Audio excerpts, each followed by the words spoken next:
Okej. Torej, lep pozdrav. Danes, je 24. oktober, dan, ko je bil ustanovljen, oddelek za etnologijo in kulturno antropologijo oziroma njegov, predhodnik, seminar z etnografijo, za etnografijo z etnologijo, če se prav spomnim imena.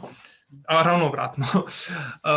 Pogovarjam pa se, danes s profesorjem Rajkom Muršičem, sicer tudi članom, Slovenskega etnološkega in antropološkega združenja KUL-a, ki je že pred časom prišel na idejo, da v Sloveniji potrebujemo, dan etnologije in kulturne antropologije. Kot sem nakazal, kot sem namignil, je pravzaprav, ta dan, zakaj se na današnji dan pogovarjava tole zadevo, torej ni izbran naključno, je pa še vedno vprašanje, zakaj torej potrebujemo v Sloveniji tak dan, ko bi ublažili, etnologijo in kulturno antropologijo. Ja, če kar lahko začnem. Zadeva je večplastna in pravzaprav traja že nekaj let.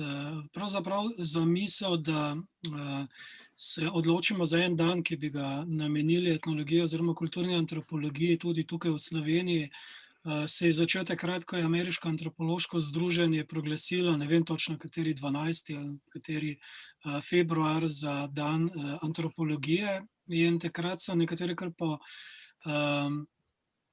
samoumevno vzeli, da je to svetovni dan antropologije. Seveda to ni svetovni, ampak ameriški dan antropologije. V nekaterih državah prav na ta dan prirejajo, seveda ozaveščanje o pomenu etnologije in kulturne antropologije, v nekaterih drugih državah so se pa odločili za samostojen nastop, za samostojno varianto, tako da recimo Velika Britanija oziroma Združeno kraljestvo ima en čisto drug dan, ne spomnim se točno kdaj, na pamet, pa še v nekaterih drugih državah ga obeležujejo na različne dneve. Menda obstaja celo Unescova varianta, obeleževanja dneva etnologije, ki je pa skoraj nihče ne pozna, razen redkih izbrancev. Mislim, da enkrat avgusta, če me spomin ne vara. Mislim pa, da je izjemno pomembno, da v svojem lokalnem, oziroma nacionalnem okviru, okviru pač tiste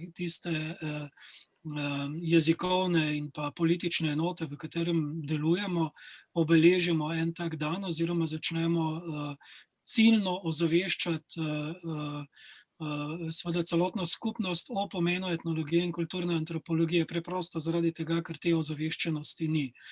Seveda sem se srečal prvič s to zadevo kot član, izvršnega odbora mednarodne, edine zares mednarodne oziroma prave,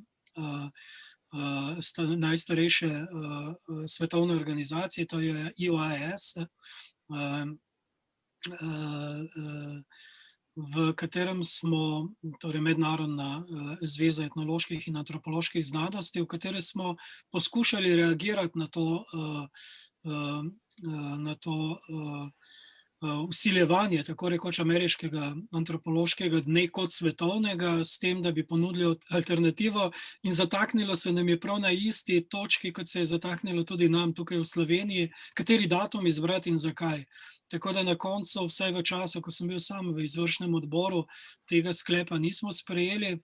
Sam sem se pa nekako odločil, da bom poskušal narediti malo, agitacije tudi v Sloveniji, tako da sem se pogovarjal z nekaterimi nosilci etnoloških, predvsem etnoloških, prizadevanj tukaj v Sloveniji, ne pa še s čisto vsemi, že pred leti.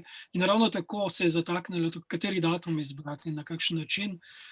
Tako da se je vse skupaj ostalo na tem, v redu, bomo pač, še premislili, in smo premišljevali, zdaj mislim, da kakšna 4 leta to zadevo in tuhtali.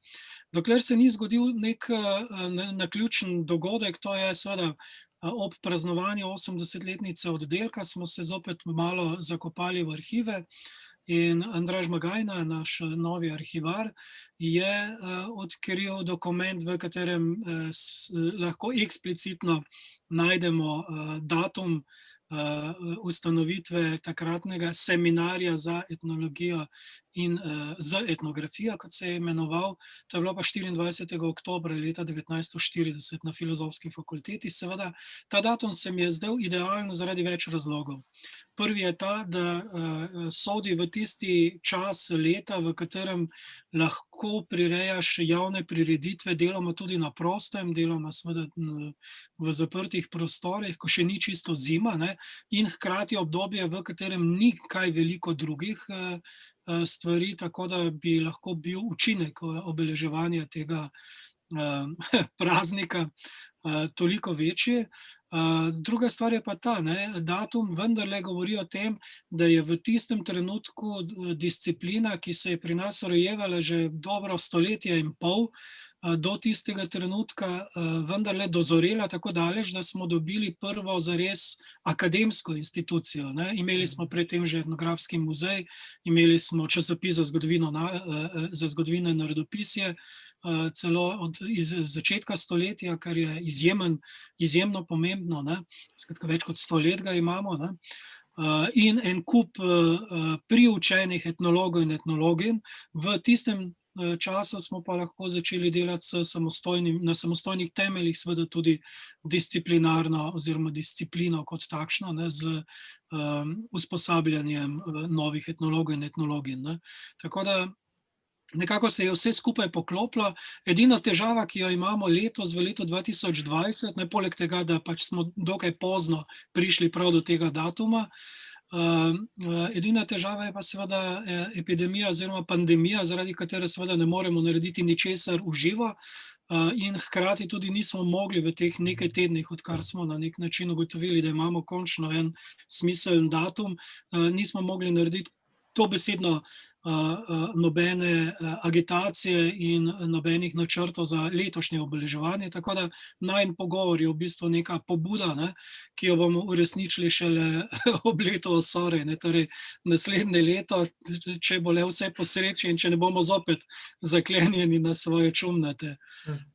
Tako da jaz gledam zelo optimistično na to zadevo, predvsem v tem smislu, da se je, če kdaj, potem se je pa prav v letošnjem letu pokazalo, kako nujno potrebujemo etnologijo in kulturno-socialno oziroma antropologijo nasploh, zaradi tega, ker si brez znanja naše vede, torej tistega znanja, ki ga pridobimo o načinih življenja na terenu oziroma med ljudmi, sploh ne moremo pomagati v tako kočljivih situacijah, kot je epidemija, pandemija in seveda tudi v času, ki še prihaja, ko bomo potrebovali prav dobesedno vse sile, da se bomo zopet spravili k sebi in v red, ne. Tako da, ne vem, stoletje etnologije oziroma kulturna antropologija dejansko šele prihaja. Ja, zdaj si mi sicer moje naslednje vprašanje, pravzaprav si mi že odgovoril nanj, ne. Hotel sem te prositi, če čisto preprosto poveš, zakaj potrebujemo, kaj je ta pomen etnologije oziroma kulturne antropologije, ki si ga večkrat omenil. In pravzaprav, ja, s tem, da pravzaprav se naše življenje, vsakdanje življenje tako radikalno spremenilo, dobesedno čez noč, kako bomo prišli nazaj v neko normalnost, če je ta neka normalnost sploh kdaj obstajala, brez nekega znanja prav tega, se pravi našega načina življenja, enostavno ne more biti, ne. Tako da definitivno je tle vloga vseh nas, ki pač delujemo na tem področju, bodisi v akademiji, bodisi muzejev in društev, da pravzaprav na to opozarjamo, ne. Seveda imamo tudi etnologe in etnologinje, pa antropologe in antropologinje, zaposlene tudi v gospodarstvu, ne, v najrazličnejših dejavnostih, kulturnih dejavnostih in še marsikje drugje. Odlični turistični vodiči in vodičke so recimo, ne. Jaz bi rekel tako, ne, sami viri etnologije so utilitarni oziroma izhajajo iz uporabnosti našega znanja, ne. Etnologija se je vendarle začela v zgodnjem 18. stoletju, torej v 30., 40. letih 18. stoletja, zaradi potreb imperija potem, da razumejo načine življenja ljudi, ki jih ki so jih inkorporirali oziroma vključili v svoje ozemlje. Govorimo o Ruskem imperiju, Avstro-Ogrskem oziroma Avstrijskem, takrat še Habsburškem, deloma pa tudi drugih imperijih. Kasneje je to potrebo seveda izrazito izkazal britanski imperij, ne, in pa francoski, ampak za malenkost pozneje, ne. Drugi vir te rasti, skratka, če je prvi državna statistika, da povem zelo natančno, obdobje racionalizma, je pa drugi vir romantičen, ne. Kako razumeti dušo svojega naroda, svojega ljudstva, narodov, ki so se takrat kot politične tvorbe šele rojevali, ne. Kako razumeti specifičnost enega posameznega ljudstva za njegovo celotno ljudsko kulturo, ne, in tradicionalnimi načini življenja, kako vzpostaviti neke nove načine povezovanja, nove načine delovanja teh novih političnih skupnosti, skratka zbiranjem ljudske pesmi, iskanjem specifik tako imenovane ljudske duše in tako naprej, ne, v prvi polovici 19. stoletja. In na koncu tisto, kar je pa za znanost oziroma za disciplino ključno, zaradi čiste radovednosti o tem, da ti razumeš življenje nekoga, ki živi popolnoma drugače od tebe, ne. Bodi si zunaj Evrope ali pa v Evropi. Konec koncev evropski kmetje so bili ravno tako primitivci, ne, za civilizirane meščane, ki so se šli akademijo v tistem času, ne, kot staroselci zunaj Evrope, ne. No, in ker imamo korenine te vede v uporabnosti, te uporabnosti ne smemo in ne moremo spregledati tudi za prihodnost, tudi če proizvajamo znanje zaradi znanja samega, ne, na akademiji. In zato se mi zdi zelo pomembno, ne, da ta akademski pogled vrnemo nazaj k ljudem tudi skozi eno tako prireditev, kot je dan, bom rekel, slovenski dan etnologije in antropologije, ne vem točno, kako bi ga poimenovali, ampak tale se mi zdi najlažji, ne. Ja, zdaj situacija je, kakor si rekel, pač letos izjemno specifična. Ne smemo organizirati nič v živo, zato pač smo vsi zumirani, kot se danes temu reče, ne. Pri etnologiji prav zumirane prireditve mogoče še najbolj absurdno delujejo, ne. Ja, absolutno. Tako da v bistvu, ja, vsekakor pa so tle določene zadeve, na katere je nujno opozarjati, in zdaj, bolj kot se približuje naslednji 24. oktober, bolj se približujemo temu, da bomo pa, upajmo, res naredili nekaj bolj udarnega, bolj oprijemljivega, bolj poglobljenega tudi v končni fazi. Tako da frontalnega, ne, z inkluzijo, torej z vključevanjem vseh akterjev na tem našem polju, kar je lahko najdemo, ne. Absolutno, tako kot si rekel, ne, imamo odlične turistične, med etnologi in etnologinjami oziroma antropologi in antropologinjami odlične turistične vodniče, delajo v gospodarstvu, v oglaševanju, v medijih in tako naprej. Skratka, imamo, a ne, da tako rečem, ne, naši ljudje delujejo odlično delujejo, a ne. Imajo odlične dosežke, tako da to so absolutno stvari, ki jih je treba bolj predstaviti, ne. Imamo, ne. Kako? Pa še nekaj odličnih znanstvenikov imamo. Ja, tudi kakšen se najde, ja.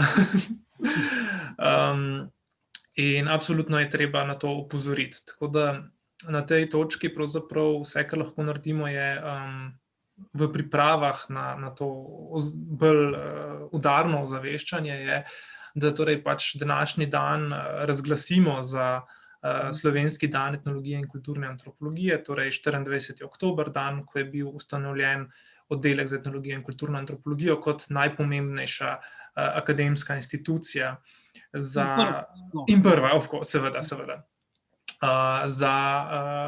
na tem področju. Tako da jaz upam, da se drugo leto vidimo v živo, in ne samo vidimo, ampak se lahko zberemo v istem prostoru. Tako, v istem prostoru se podružimo, slišimo. Različnih istih prostorih. Tako. In več različnih istih prostorih. Ja. In pravzaprav takrat nekaj bolj, kako bi temu rekel, rečemo, pač se bolj resno pogovorimo in naredimo, ne. Tako da ja, na tej točki, Rajko, se ti zahvaljujem za tvoj doprinos k temu, za pobudo, in pa pravzaprav za pripravljenost v imenu društva, da torej širšo, ne samo etnološko in antropološko, ampak širšo javnost ozaveščaš oziroma ozaveščamo v zvezi z našo vedo in pa našim delovanjem. Ja, hvala tudi za pripravljenost KUL-e, da prevzame to štafeto. Jaz pa seveda vabim vse, ki si boste ogledali ta posnetek, da si zabeležite datum 24. oktober 2021. V redu. Upam, da ste si ga že zabeležili, da se drugo leto vidimo, torej v živo, fizično, in do takrat pa, kot moramo danes nujno reči, da ostanite zdravi, ne. Lep pozdrav.